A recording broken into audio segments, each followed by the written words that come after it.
మేము వచ్చి గవర్నర్ గారిని కలిసి మా రాష్ట్ర అధ్యక్షుడికి మా మాజీ ముఖ్యమంత్రి గారి రక్షణ మీద వచ్చి మేము ఆందోళన వ్యక్తం చేస్తే ఇల్లీగల్ యాక్టివిటీస్కి వెళ్తే మేము రక్షణ ఇవ్వాలా అని. మిర్చి రైతులకు వెళ్ళడం అనేది ఒక ఇల్లీగల్ యాక్టివిటీ. ఏమైనా అంతేనా చెప్పండి? రాష్ట్ర ప్రజలు చూడండి, వినండి.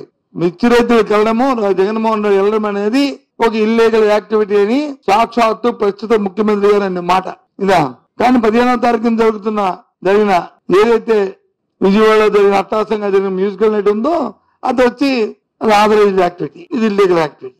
ఇది రైతు సమస్యలు, రైతుల తాలూకా కష్టాలు, రైతుల తరపున ఇబ్బందులు, రైతులకు మద్దతు ధర అడిగితే అది ఇల్లీగల్ యాక్టివిటీ. ఇది వచ్చి ప్రైమ్ యాక్టివిటీ, ఆథరైజ్డ్ యాక్టివిటీ.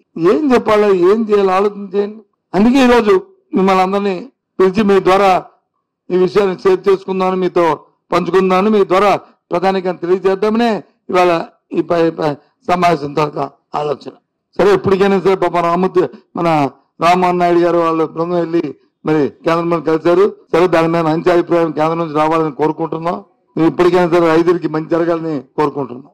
ఓ 10 రోజుల క్రింద అనుకుంటా గతసారి మీరు నేను కలిసి ఓ పథకం అయిన తర్వాత మేము డిమాండ్ చేసిన తర్వాత అంతకుముందు ఉన్న సిట్టు లేకపోతే ఈ భూములు, ఈ ఫ్రీ వరల్డ్ భూములు, దీని మీద ఏదో ఓ 4 అధికారుల మీద వచ్చి ఎంక్వైరీ జరుగుతున్నాయని చెప్పారు. ముందు వచ్చి 16-10లో జరిగిన 2016-17లో జరిగిన అంశాల పట్ల అన్నారు.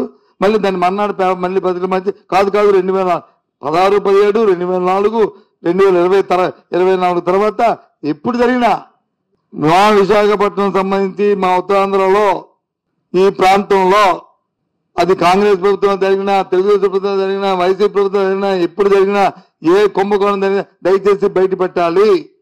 అందులో విచక్షణ ఉండకూడదు. ఒక గంటలేట్ పెట్టుకోండి. 2004 అంటే 2004 ఫైన్, 2004 టిల్ టుడే.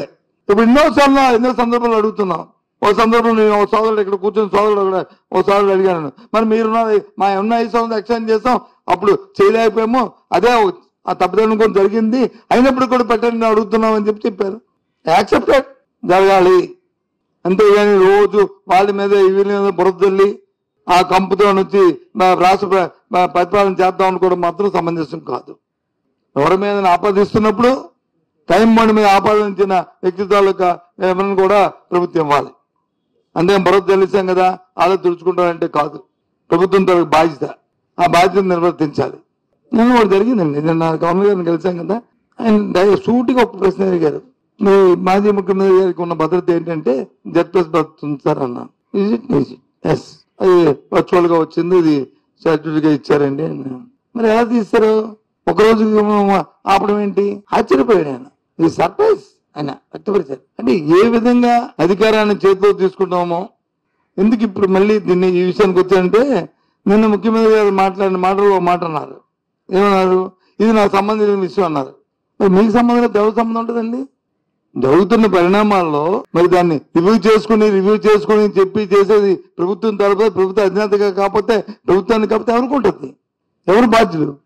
అది నాకు సంబంధించిన విషయం. అంత సింపుల్ గా నాకు అర్థమవుతుంది. అసలు ఏం జరిగిందో తెలుసుకుంటున్నాం వేరు, నా సంబంధించిన విషయం వేరు. మరి నా సంబంధించిన విషయం అన్నప్పుడు ఇల్లీగల్ యాక్టివిటీ అనే మాట ఎలాగ వచ్చింది? రైతులు చూడడానికి వెళ్ళి, రైతుల తాలూకా కష్టాలు వినడానికి వెళ్ళి, రైతుల తాలూకా బాధలు వినడానికి వెళ్ళి, వాళ్ళకి మద్దతు ధర రాలేదని రైతులు వచ్చి ఆత్మహత్య చేసుకుని మధ్య వచ్చి బాధపడుతున్న నేపథ్యంలో వాళ్ళ దగ్గరికి వెళ్తే అది ఇల్లీగల్ యాక్టివిటీ అంటే మరి ఎలాగ వచ్చిందండి? మ్యూజికల్ నైట్ వచ్చి అది ఇల్లీగల్ కాదు, ఇది ప్రాపర్ ఆథరైజ్ యాక్టివిటీని మొత్తం యంత్రాంగం అంతా అక్కడ కేంద్రీకృతం అయితే అది ఎంత ఎలాగైందండి కాదా? సో దయచేసి మీ ప్రభుత్వాల్లో మీ ప్రయారిటీలు, మీ విధానాలు మీకు ఉంటాయి, మేము కాదనం. మీ ప్రయారిటీలు మీవి, మీ విధానాలు మీవి. అయితే మీ ప్రయారిటీలో రైతులు లేరనేది మేము గుర్తించాం. అది ఇప్పుడు నేను షేర్ చెప్పబోయే విషయాన్ని కాబట్టి అందుకు మేము ముందుకు వచ్చాం.